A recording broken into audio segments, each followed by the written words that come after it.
श्री गणेशाय नमः. श्री शिवाय नमस्तुभ्यम. नमस्कार सर्वांना. मागील भागात आपण पाहिलं सत्यनारायण पूजा अगदी सुखरूप पार पडली होती. आजोबांच्या मनसोक्त प्रसाद खाण्याच्या इच्छेला लावण्याने पूर्ण केलं होतं. त्यांनी तिला मन भरून आशीर्वादही दिले होते. त्यांचा हा खेळीमेळीचा कार्यक्रम सुरू असतानाच कोणीतरी माणूस शिवायच्या हवेली समोर येऊन मोठ्याने दंगा करत होता. या भागात तो माणूस कोण आहे हे जाणून घेऊयात. चला तर मग आपल्या कथेच्या पुढील भागाला सुरुवात करूयात. कथेचं नाव अग्निसाक्षी भाग 19. कथालेखन व कथावाचन जानकी. तो माणूस रागाने धापा टाकत शिवायकडे पाहत होता. शिवायला त्याची ती रागीट नजर समजत होती, म्हणून तोही रागानेच त्याच्याकडे पाहत होता. कोण कुठला माणूस ज्याच्याशी आपला काहीच संबंध नाही तो आपल्याकडे असा रागाने का पाहत आहे, म्हणून शिवायला राग यायला लागला होता. तेवढ्यात आश्चर्यचकित झालेल्या सावित्रीबाईंच्या तोंडून एक नाव बाहेर पडलं. रिद्धिमा. आश्चर्याने त्यांच्या तोंडून रिद्धिमाचं नाव बाहेर पडलं, जे ऐकून सर्वजण त्यांच्याकडे पाहत होते. होय, ती रिद्धिमाच होती, पण तो माणूस कोण होता हे अद्यापही समोर आलं नव्हतं. तुमच्यासारखी मोठी लोक ही अशीच खेळी खेळतात. माझ्या पोरीला लग्नाची स्वप्न दाखवून तुम्ही तुमच्या मुलाचं लग्न दुसरीकडेच कुठेतरी लावून दिलं. याचा जाब विचारायला आलो आहे मी. तो माणूस अतिशय रागाने सावित्रीबाईंकडे पाहून म्हणाला, ज्या शिवायच्या बाजूला उभ्या होत्या. त्याची ती रागीट नजर आपल्या आईवर रोखलेली आहे हे पाहून शिवाय सावित्रीबाईंच्या समोर येऊन उभा राहिला. जे काही बोलायचं असेल ते माझ्याशी बोला. माझ्या आईशी बोलण्याची गरज नाही. शिवाय अगदी कठोर शब्दांत म्हणाला. त्याच्या बोलण्यावरून एवढं तरी समजलं होतं की तो माणूस रिद्धिमाचे वडील होते. रिद्धिमा मात्र गुपचूप मान खाली घालून उभी होती. ती काहीच बोलत नव्हती. तुझ्याशी काय बोलायचं आहे? जे काही करायचं होतं ते तुझ्या आईने केलं होतं. मग त्यांच्याशी नाही तर कोणाशी बोलणार? रिद्धिमाचे बाबा चवताळून म्हणाले. माझ्या आईने काहीच केलेलं नाही आहे. शिवायचा तोच कठोर आवाज त्यांच्या कानावर पडला.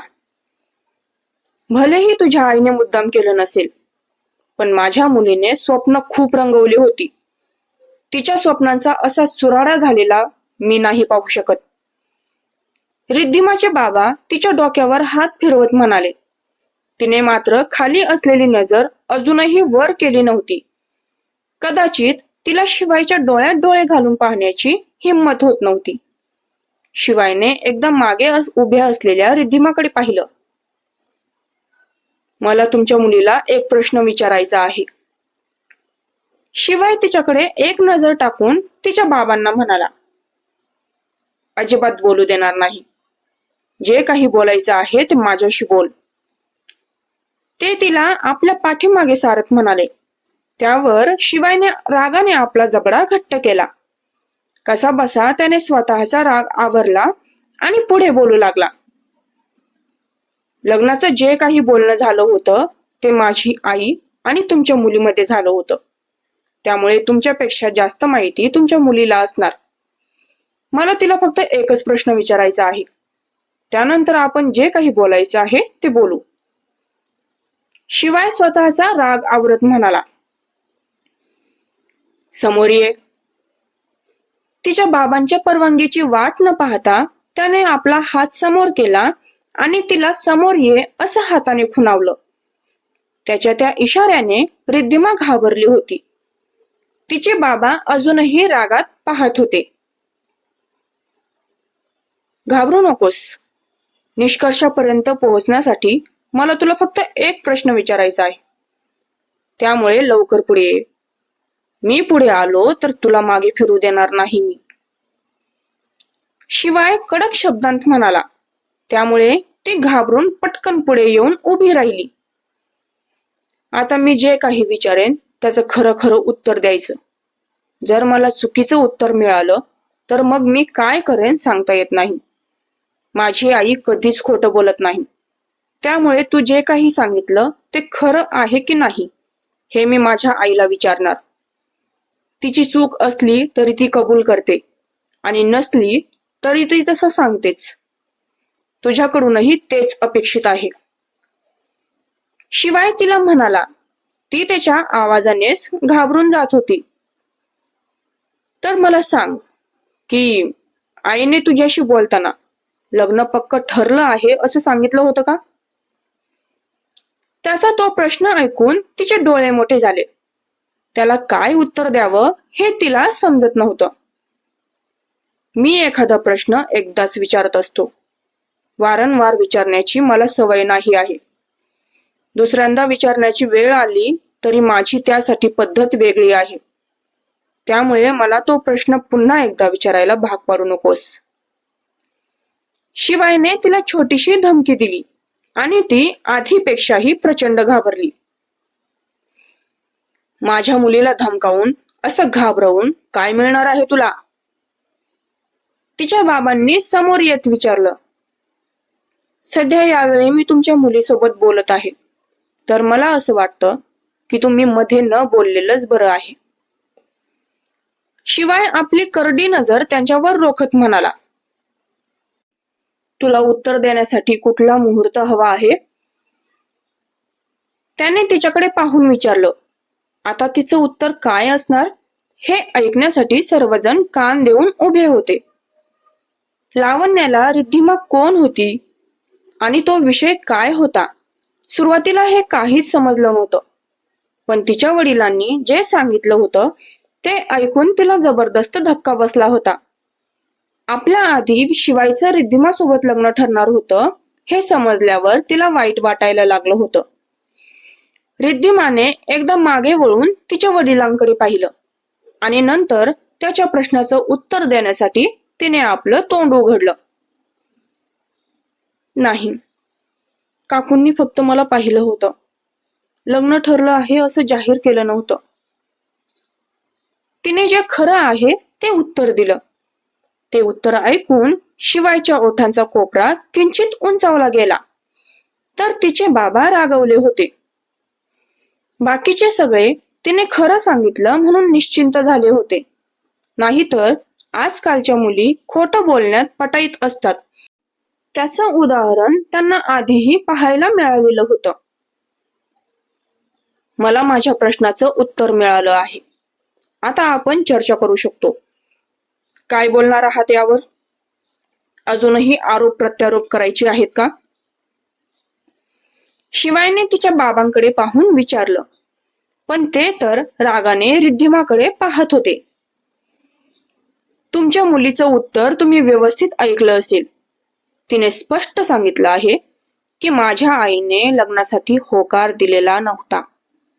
माझी आई मला न विचारता माझं लग्न कसं काय ठरवेल? उलट तुमची मुलगी लग्न ठरवण्यासाठी एकटीने आली होती. माझ्या आईने हेही सांगितलं होतं की मी माझ्या मुलाला विचारून सांगते.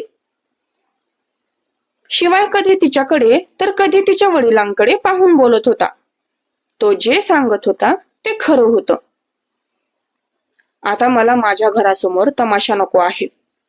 तुम्ही तुमच्या मुलीला घेऊन इथून निघून गेलात तरी चालेल. शिवाय असं म्हणाला आणि तिच्या वडिलांच्या चेहऱ्यावरचा रंगच उडाला. जरी तुझ्या आईने लग्नासाठी होकार दिला नव्हता तरी माझ्या मुलीने तुझ्यासोबत लग्न होणार म्हणून स्वप्न पाहिली होती.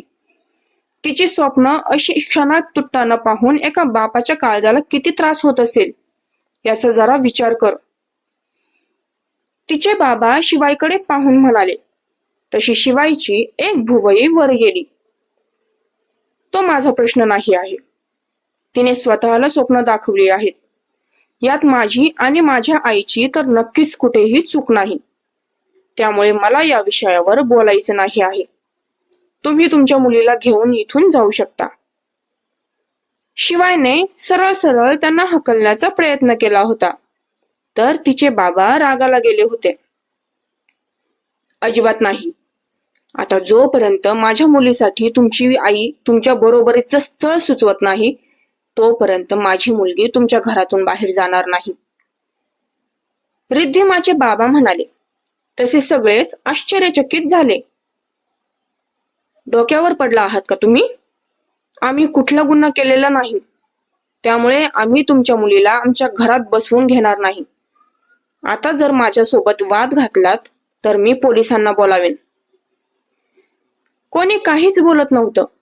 जे काही बोलायचं ते शिवाय बोलत होता. पोलिसांचं नाव ऐकून रिद्धिमा गार पडली. नाही नाही, नको बाबा, आपण इथून निघून जाऊयात. आणि ते बरोबर बोलत आहेत. जे काही घडलं त्यात त्यांचा दोष नाही. मी स्वतःला खूप मोठी स्वप्न दाखवली होती. रिद्धिमा परिस्थिती सावरण्याचा प्रयत्न करत होती, पण तिचं ते बोलणं ऐकून तिच्या वडिलांना तिचा राग आला. माफ करा काकू, आमच्यामुळे तुम्हाला त्रास झाला. पण माझे बाबा माझ्यावर खूप प्रेम करतात, म्हणून त्यांना माझ्या डोळ्यातले अश्रू पाहावले गेले नव्हते. तुम्ही प्लीज टेन्शन घेऊ नका. 1-2 दिवसांत विसरून जातील ते. पोलिसांचा धाक दाखवल्यामुळे रिद्धिमा सावित्रीबाईंची माफी मागत होती. मात्र सावित्रीबाईंनी किंवा इतर कोणीही तिच्या बोलण्याला काहीच उत्तर दिलं नव्हतं. चला बाबा, घरी जाऊयात. रिद्धिमा दात ओठ खात तिच्या बाबांकडे पाहत म्हणाली. त्यांनीही त्याच नजरेने तिच्याकडे पाहिलं आणि तरातरा तिथून निघून गेले. त्यांच्या मागे तीही निघून गेली. सगळं सॉर्ट आउट झालं आहे, तर आता मला वाटतं आपण आज जायला हवं. ते तरी बरं झालं की आजूबाजूला कोणी नाही आहे, नाहीतर आज आपला तमाशाच झाला असता. विक्रांत आजूबाजूला नजर फिरवत म्हणाले. त्यांनी सांगितल्याबरोबर सगळे एक एक करून हवेलीकडे जाऊ लागले. या सगळ्यात लावण्य मात्र उदास चेहऱ्याने सगळ्यांच्या मागे चालली होती. आज जे काही झालं त्याला कदाचित ती स्वतःला दोषी समजत होती. जर तिचं प्रकरण असं मध्येच आलं नसतं तर आज शिवाय आणि रिद्धिमाचं लग्न ठरलं असतं. काव्या तिच्याकडेच पाहत होती. ती तिच्या मागे चालत होती, त्यामुळे समोर जाणाऱ्या लावण्याच्या चेहऱ्यावरची उदासी तिच्या नजरेतून सुटली नव्हती. ती पटकन लावण्याच्या बरोबरीला आली आणि तिच्या खांद्यावर हात ठेवला. लावण्याने एक नजर तिच्याकडे टाकली आणि पुन्हा आपली मान खाली घातली. काव्या ही मग एक सुस्कारा सोडत तिच्यासोबत तिचा हात पकडून पुढे चालत राहिली. मूर्ख मुली, आज पुन्हा एकदा तुझ्यामुळे माझा डाव फसला. प्रणव थेट रिद्धिमाच्या केसांना धरून तिचा चेहरा वर करत म्हणाला.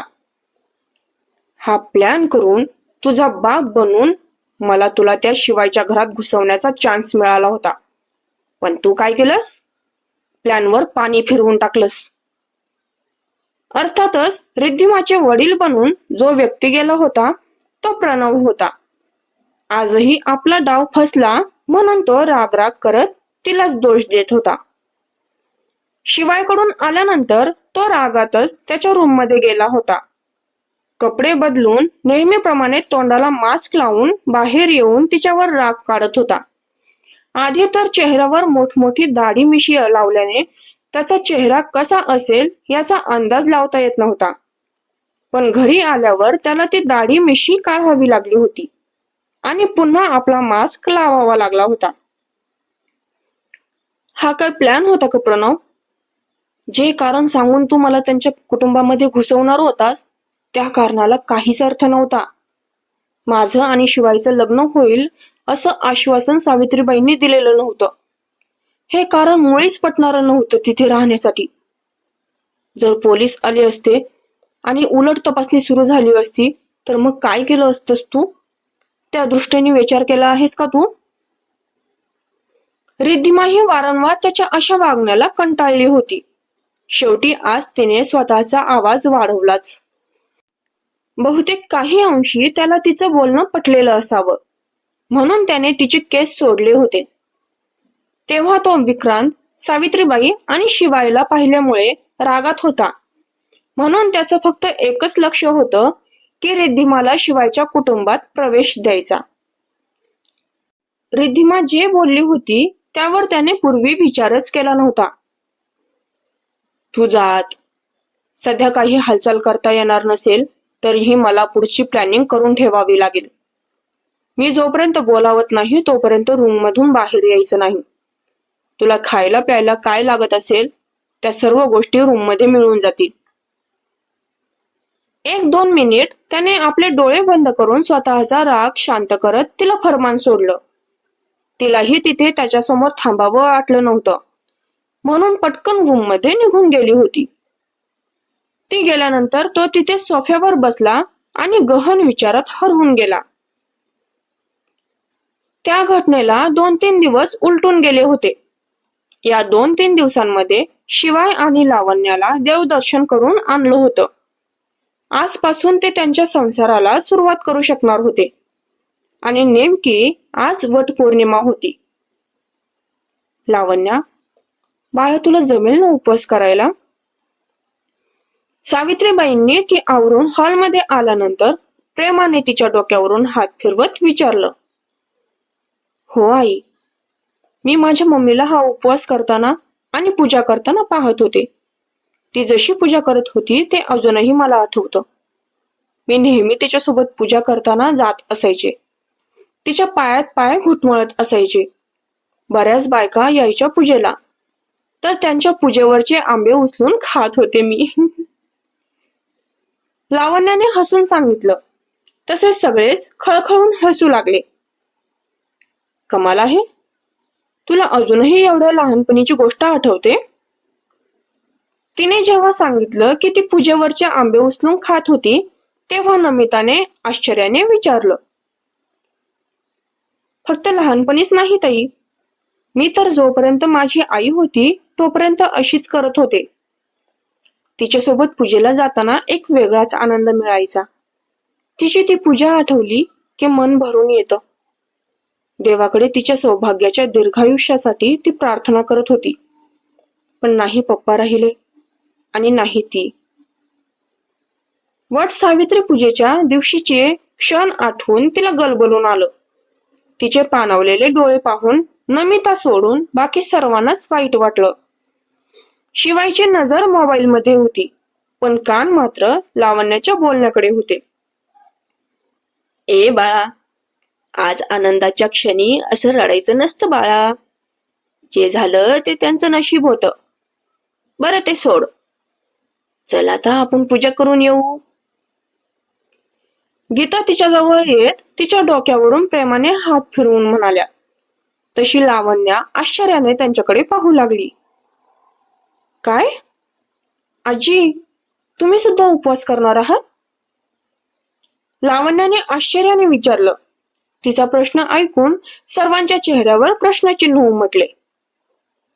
हो मग, मी का बरं करायचा नाही उपवास? गीता यांनी आश्चर्याने तिला विचारलं.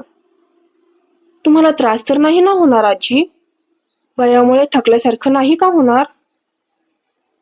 तिने काळजीने त्यांना विचारलं. मग मात्र तिची काळजी समजून सर्वजण पुन्हा हसू लागले. अगं बाळा, आपण पूजा करून आल्यानंतर उपवास सोडणारच आहोत. माझी काही काळजी करू नकोस, मला भूक सहन होते. गीता प्रेमाने तिला सांगत होत्या, पण तरीही तिच्या चेहऱ्यावर त्यांच्यासाठी काळजी कायम होती. नक्की ना आजी? तिने पुन्हा एकदा काळजीने त्यांना विचारलं. हो ग बाळा, नक्की म्हणजे नक्की. आणि मी काय आजच उपवास नाही धरत आहे, वर्षानुवर्षांपासून धरत आहे. अगदी माझ्या विक्रांच्या वेळी मला दिवस होते तेव्हा त्या गर्भारपणातही मी उपवास धरला होता. आजी तिला सांगत होत्या. त्याला कितीतरी वर्ष झाली आहेत आजी. त्यावेळी तुम्ही तरुण होतात. आता वयामुळे सहसा नाही कोणाला सहन होत. पण तुम्ही म्हणत आहात तर ठीक आहे. पण काही त्रास वाटला तर सांगायला संकोच करू नका हा. लावण्य अजूनही त्यांची काळजी करत होती. ते पाहून घरच्यांसोबतच शिवायही सुखावला होता. आपल्या चेहऱ्यावरून तसं दाखवत नव्हता, पण त्याला तिला आपल्या घरच्यांची काळजी करताना पाहून बरं वाटत होतं. झालाच काही त्रास तर मी नक्की सांगेन हा तुला. आता चला पाहू, आपण पूजा करून येऊ. शेवटचं आजींनी सांगितलं. ती पुन्हा त्यांच्या काळजीमध्ये तिथेच बसून राहील म्हणून त्यांनी आपलं ताट काव्याच्या हातात दिलं आणि पुढे निघून गेल्या. मग मात्र सावित्रीबाई, नमिता, काव्या आणि लावण्या त्यांच्या मागे निघाल्या. अरे बाळा, चप्पल तर घाल. लावण्या अनवाणी निघाली होती म्हणून सावित्रीबाई म्हणाल्या. नाही आई, माझी मम्मी ही अनवाणीच जात होती. सावित्रीबाई जशा तिला चप्पल घाल म्हणाल्या होत्या तशीच ती सुद्धा एकदा तिच्या आईला म्हणाली होती, पण तिच्या आईने सपशेल नकार दिला होता. मी अजिबात चप्पल घालणार नाही असं तिच्या आईने तिला निक्षून सांगितलं होतं.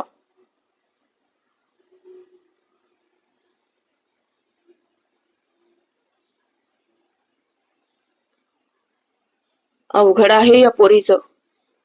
इतकी धार्मिक असेल असं वाटलं नव्हतं. आजकालच्या मुलींना सासूने सांगितलं तरच समजतात या गोष्टी, पण माझ्या सुनेला तर काहीच शिकवण्याची गरज पडत नाही आहे. गीता लावण्याकडे पाहून म्हणाल्या. त्या चौघीही पूजेसाठी निघून गेल्या. वडाच्या झाडाला आपल्या सौभाग्याच्या दीर्घायुष्यासाठी पूजलं, मनोभावे प्रार्थना केली. शिवायने तिला खूप मोठ्या संकटातून वाचवलं होतं, त्यामुळे ती तिचा पत्नी धर्म अगदी मनापासून पार पाडणार होती. जेव्हा कुठे त्याला तिची गरज पडेल तिथे ती नेहमी त्याच्यासोबत उभी राहणार होती. तसा तिने लग्नाच्या दिवशी त्याच्या गळ्यात वरमाला घालताना मनातल्या मनात निश्चय केलेला होता. आजही देवी सावित्रीच्या साक्षीने तिने पुन्हा एकदा स्वतःशीच निर्णय पक्का केला होता.